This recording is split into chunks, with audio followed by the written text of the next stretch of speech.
Nicholas, Bartholomew, Cody, I'm in a reflective mood because this is the last on this day. Oh. Why? What's happened? Nick, the show's been cancelled. And this is how I find out. Well, let's hope the 19th of June doesn't let us down. It's time for On This Day. In 1963, famous cosmonaut, the first woman in space, and friend of the show, Valentina Tereshkova, returned safely to Earth. And 60 years later, her hair remains in zero gravity. On this day, 1991, hippo farming cocaine enthusiast and friend of some on the show, Pablo Escobar, surrendered to police. Surrendered, of course. He waved the little white bag. Did someone say happy daddies? Well, there were a few in Washington in 1910 when Father's Day was celebrated for the first time. And in 1990, not on this day, Arnold Schwarzenegger said, "Who is your daddy and what does he do?" It's the last one. There are no rules. That's right, Susie. In 2002, certified mad dog Steve Fossett took off from WA on his record-breaking around the world hot air balloon flight. And he treated himself to a traditional hot air balloon landing in the power lines next to a suburban park. 10 years ago today, Pixar's emotional roller coaster Inside Out hit screens. I'm not crying, you're crying. I am still upset about Bing Bong.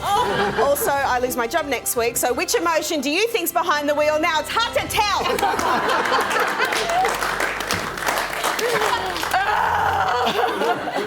In 1978, everyone's favourite lasagna-loving pussycat, Garfield, starred in his first ever comic.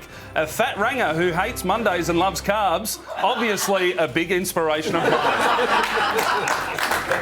Well, let's head back to 1846 when the first game of baseball, it took place in New York, in New Jersey rather. I'm now just not even saying things that are on the screen. Anyway, it was the New York Nines. They played the Knickerbockers, and I've just heard word that they've finally reached the 9th innings. That is a baseball joke. I get it. The score was 23-1, but for many of the players, it was the first time they reached second base. In 1946, the first televised heavyweight boxing title fight between Joe Louis and Billy Conn was broadcast from Yankee Stadium. And 30 minutes before that, they played the first ever sports bet ad. Please gamble responsibly. Today in 1967, the Beatles' Paul McCartney admitted on TV that he took LSD. What? Sorry, what? You're saying that the guy who wrote the lyrics, "I am the walrus, I am the Eggman, goo goo gachoo took drugs," baffling. And that for the last time is... Hang on, have we been fired? That was the last on this day we had. We will take it with us. I know. We will take it with us. I'm glad I saved my nervous breakdown for this one. Now,